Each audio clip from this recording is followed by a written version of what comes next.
Sekarang orang ini sedang latah, sedikit-dikit mana ayatnya, mana hadisnya. Memang betul itu Mas Bro. Tapi ini ada masalah yang diserahkan Allah kepada akal untuk memusyawarahkannya. Tapi keputusannya tetap dipilih yang terbaik di antara pendapat-pendapat, karena akal manusia ini seperti ini.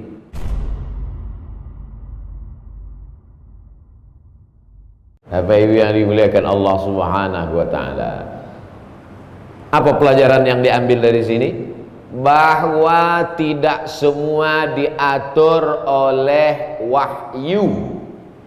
Tidak ada ayat dalam Al-Quran, ya ayyuhalladzina amanu, mulailah tahun baru hijrah dari 1 Muharram. Jadi ada perkara-perkara yang diserahkan kepada umat untuk bermusyawarah. Sekarang orang ini sedang latah, sedikit-dikit mana ayatnya, mana hadisnya. Memang betul itu Mas Bro. Tapi ini ada masalah yang diserahkan Allah kepada akal untuk memusyawarahkannya. Tapi keputusannya tetap dipilih yang terbaik di antara pendapat-pendapat, karena akal manusia ini seperti ini. Jangan tangan kiri lah Pak Ustadz, oke kanan. Akal manusia ini seperti ini. Jabatan manusia juga seperti ini. Bentuk rupa wajah manusia juga seperti ini. Ada akal ini sangat sempurna, ada yang rendah kurang sempurna, ada yang sedang-sedang saja. Ketika bermusyawarah lah akan tampak di mana kesempurnaan, kestabilan emosi. Oleh sebab itu kita dalam segala urusan hidup ini melihat ke Quran, melihat ke sunnah, ikuti langkah para sahabat, salafunas saleh, pakai akal, maka insya Allah ibadah membimbing hati, maka insya Allah kita diridhoi Allah sampai hari kiamat. Amin ya rabbal alamin. Akhirnya dipakailah momen hijrah. Hijrah ini berawal hari Kamis. Hari ini hari Rabu, besok Kamis. Hijrah berawal dari Kamis, besok. Ini gladi kotor, besok baru hijrah. Makanya tepat kata Pak Ketua Divisi Ibadah tadi, supaya Ustaz Abdul Somad datang tiap bulan kemari. Banyak yang mengaminkan. Hari Kamis pagi, ini momentum awal hijrah. Berkumpullah semua anggota-anggota parlemen. Apa ada parlemen waktu itu Pak Ustaz? Oke, kalau nggak setuju kepala suku. Kepala-kepala suku ngumpul semua di sebuah tempat namanya Darun Nadwah. Masjid kita Darussalam. Tempat pertemuan di Makkah Darun Nadwah. Dar artinya rumah, Nadwah artinya pertemuan. Darun Nadwah, rumah pertemuan di kota Makkah. Yang mendirikan Darun Nadwah itu namanya Qusay. Siapa namanya? Qusay.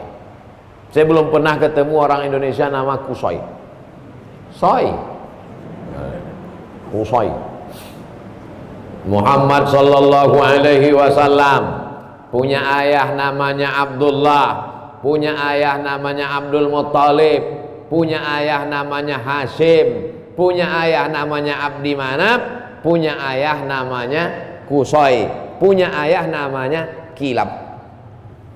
Muhammad, Abdullah, Abdul Muttalib, Hashim, Abdi Manaf, Qusay.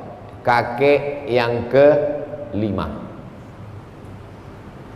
Saya kakek saya yang ke-5 nggak hafal lagi. Qusay inilah yang membangun Darun Nadwah ini. Betapa hebatnya keluarga Nabi Shallallahu Alaihi Wasallam. Apa pelajaran dari sini? Bahwa Nabi itu keturunan orang-orang kaya. Sudah berapa pelajaran? Hitung aja lah sendiri. Cuman saya mau hijrah ini kita ambil pelajaran bahwa di sana ada musyawarah. Kalau musyawarah jangan tersinggung pendapatnya ditolak. Bahwa yang diambil momen terbaik hijrah, tidak semuanya disebutkan dalam Quran. Bahwa mereka itu berawal hijrah itu hari Kamis, pertemuan di sebuah tempat namanya Darun Nadwah. Darun Nadwah didirikan oleh Qusay, kakek kelima Nabi Muhammad sallallahu alaihi. Bertemulah kepala-kepala suku di sana hari Kamis pagi. Rapat parlemen. Agenda tertutup.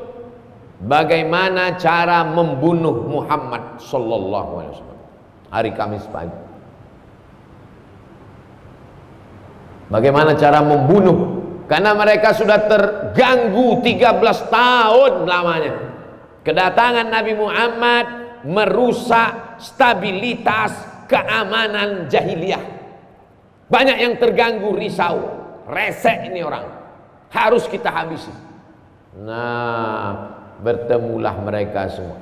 Bapak Ibu, saya ngomong kuat gitu nggak stres kan? Soalnya saya nggak bisa saya melihat raut wajah, nggak tahu entah dia senang, entah dia marah.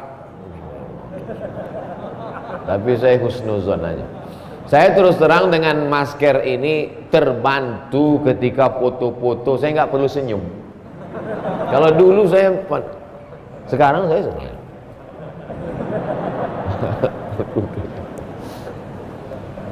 Nah, lalu kemudian pagi Kamis agendanya adalah bagaimana ini menghabisi Muhammad sallallahu alaihi wasallam yang sudah merasuki banyak anak-anak muda terganggu dengan kedatangan dia. Ini orang mesti kita selesaikan dengan waktu yang secepat-cepatnya. Gimana kepala-kepala suku? Ada usul nggak mau menghabisi Muhammad?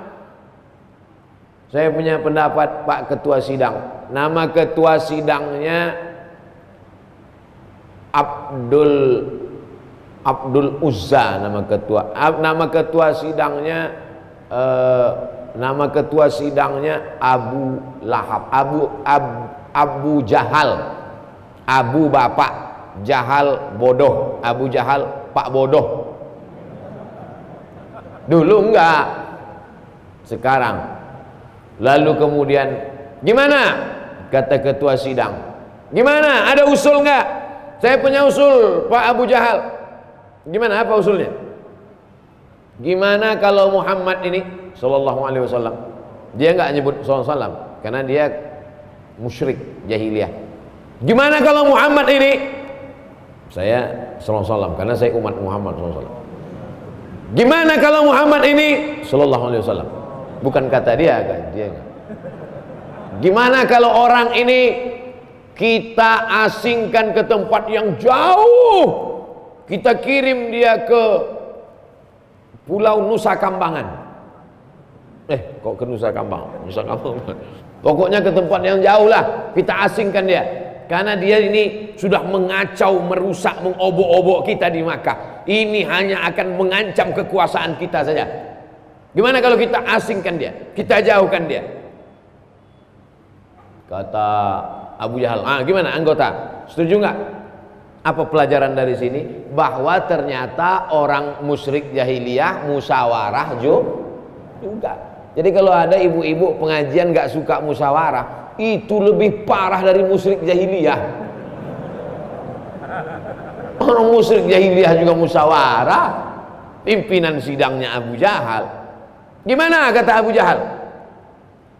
Kata yang satu ada yang nggak setuju. Saya nggak setuju kalau dia kita buang ke sana. Kenapa? Ini orang karismatik. Dia punya aura kepemimpinan luar biasa. Kalau kita buang dia ke sana, nanti di sana dia punya banyak pengikut. Dan kalau pengikutnya itu datang kemari menghancurkan kita di Makkah, habis kita, tamat riwayat kita. Saya nggak setuju kalau dia kita buang.